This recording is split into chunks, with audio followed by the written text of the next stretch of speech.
I didn't know Mandalorians developed a type of lightsaber. We didn't. This was one of a kind. The Darksaber is probably the most uniquely famous lightsaber within the Star Wars universe. Crafted by the first Mandalorian Jedi, the Darksaber serves as a symbol of Mandalorian leadership and authority. We've known for ages that the Darksaber can be won in combat, but now we're being told that the Darksaber must always be won in combat.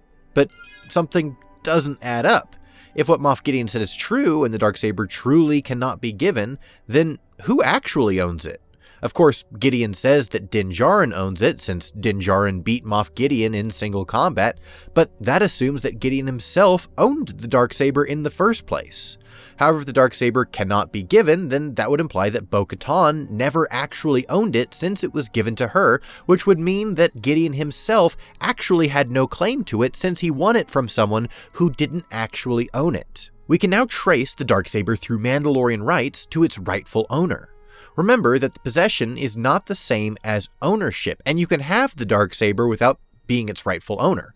Likewise, it's reasonable to deduce the inverse, that you can be the rightful owner of the Darksaber without actually holding it. So first off, we have the rules established by the Code of Mandalore, and that is that the Darksaber, and by extension the right to rule Mandalore, can be challenged through single combat, and if you are victorious, you now have the right to hold the Darksaber and rule the Mandalorian people. Even though the Darksaber has only been this symbol of rulership for the past 1,000 years, this ritual goes back 20,000 years, all the way to the founding of the Mandalorian culture. Only Mandalore can command the clans. There was no new Mandalore for many years. Being Mandalore is the greatest honor for our people. Mandalore's helmet is passed from one leader to the next.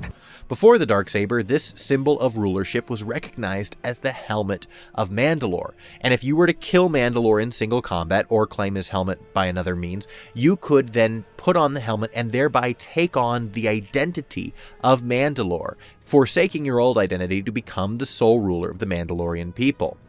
The one who killed the Mandalore had the right to claim that title and that helmet in the olden days, or the Darksaber in the era that we see in the films and series. If no one killed Mandalore and he died by natural causes somehow, his helmet would pass on to his firstborn. The firstborn could then be challenged in single combat for the right to rule and hold the helmet or the Darksaber. If he was victorious, he proved that he was truly a worthy heir of his father and did truly inherit the qualities of the Mandalore. However, if he was defeated, the person who beat him was seen as the true descendant of Mandalore, since he inherited the spirit of being the greatest warrior alive. See, what we're seeing here is that the Darksaber may actually be given according to the Code of the Mandalore. However, that is provided that the person giving it actually had the right to own it in the first place. And so by knowing that, we can actually trace all of the exchanging of hands of the Darksaber throughout the Clone Wars and Rebels, and every time we see it, to see if the person giving it actually was the true owner of it, because the Darksaber cannot merely be stolen and regifted, but it must be given by one whose status implied that his gift would be recognized by the Mandalorian people as valid. So, tracing the lineage of the Darksaber, we can go back all the way to the first time it was seen in Star Wars The Clone Wars, where it was held by Pre Vizsla, who claims that he inherited it from his ancestors, who won it by stealing it from the Jedi, who at the time were recognized as the greatest warrior people alive. Pre Vizsla was defeated by Maul in single combat, which by Mandalorian rule proved that he had the right to take the Darksaber. In fact, Mandalorian rule is very specific that even one who is not born of Mandalorian blood or swore himself to a Mandalorian creed can, by killing Mandalore and taking his helmet, or in this case the Darksaber, become recognized as the true Mandalore. After that, though, Maul was defeated by Palpatine in single combat. And what's funny is that he was actually using the Darksaber while combating Palpatine, even though it actually isn't required that the helmet or Darksaber have to be present in the battle. It was interesting that even while holding his symbol of being the greatest warrior alive, he still was defeated by another, proving that Palpatine actually had the right to be the true owner of the Darksaber.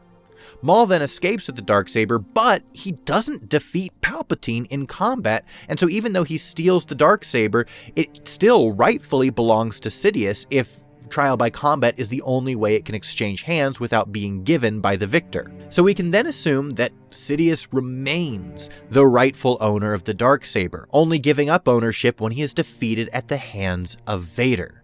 Because Vader dies not in combat or not killed by anyone other than Palpatine, who already died, it would then go to his firstborn, that being Luke. This tells us that during the time of the Mandalorian, the rightful owner of the Darksaber and the heir to the throne of Mandalore is none other than Luke Skywalker himself. This means that if he wanted to, Luke could come back after the reclamation of the planet Mandalore and declare himself leader of the Mandalorian people. While I do think this is unlikely from a storytelling perspective, it is possible and laid out by the Code of the Mandalore that this is Luke's right. At least according to this lineage, but there is one precedent in Legends that may actually change the way that we recognize Darksaber ownership. During the Jedi Civil War, I met and traveled with Revan. I was there with him when he defeated Darth Malak, and traveled with him afterwards. Eventually, he told me where he had taken the helmet. He set me upon this path. You see, when Revan defeated Mandalore the Ultimate, he had the right to put on that helmet and rule as Mandalore, but instead, he hid the helmet from the people so that no one could claim that title. When Revan executed Mandalore before our eyes, he cast Mandalore's helmet away, denied it to us. He took Mandalore's helmet and left with it. In that event, the Mandalorian people believed that whosoever found the helmet would find with it the right to rule once again. In a way, this still was proving superiority over the owner of the helmet, since Revan didn't beat the Mandalorians with brute strength, but rather with intellect and strategy. By finding the helmet, the Mandalorian people believed that they would prove that they outwitted Revan, and thereby prove that they had beaten him at his greatest strength. Of course, Revan eventually helps his ally Canderous Ordo to be the one to find the helmet, effectively giving it to him, and this was Revan's right, since he was the proper owner of the helmet. Even though single combat was still a valid way to claim the right to rule, this example shows us that challenging an opponent's most developed skill was an acceptable backdoor to the challenge of combat. So now let's look at the lineage of the Darksaber again, picking up where Palpatine defeated Maul and became the rightful ruler of the Darksaber. By the logic we already established through the precedent of Revan that we neglected in our first account, we could say that Palpatine's greatest strength was his guile and his secrecy, and by Maul stealing the Darksaber, he proved his superiority to Palpatine in that regard. Even though Maul did not reclaim the Darksaber in single combat, he did beat Palpatine at his own game, and therefore proved that he was worthy to wield the Darksaber. But even though that's how Maul stole the Darksaber from Palpatine, that's not Maul's greatest strength. Maul was most deadly due to his combat prowess and bestial rage, particularly when holding a lightsaber.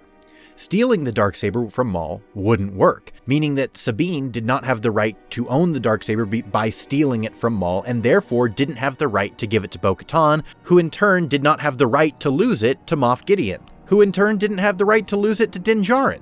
Maul had to be defeated in single combat, specifically combat with a lightsaber.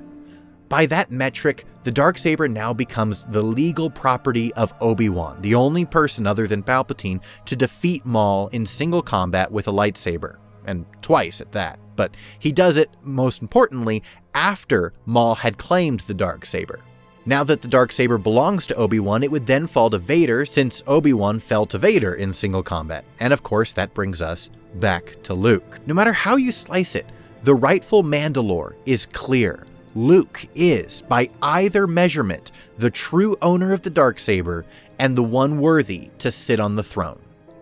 Ultimately, this video was just kind of a fun thought experiment that assumes the Darksaber can only be given by those who had a right to own it in the first place, and also can't be won by someone who is merely possessing it rather than truly owning it.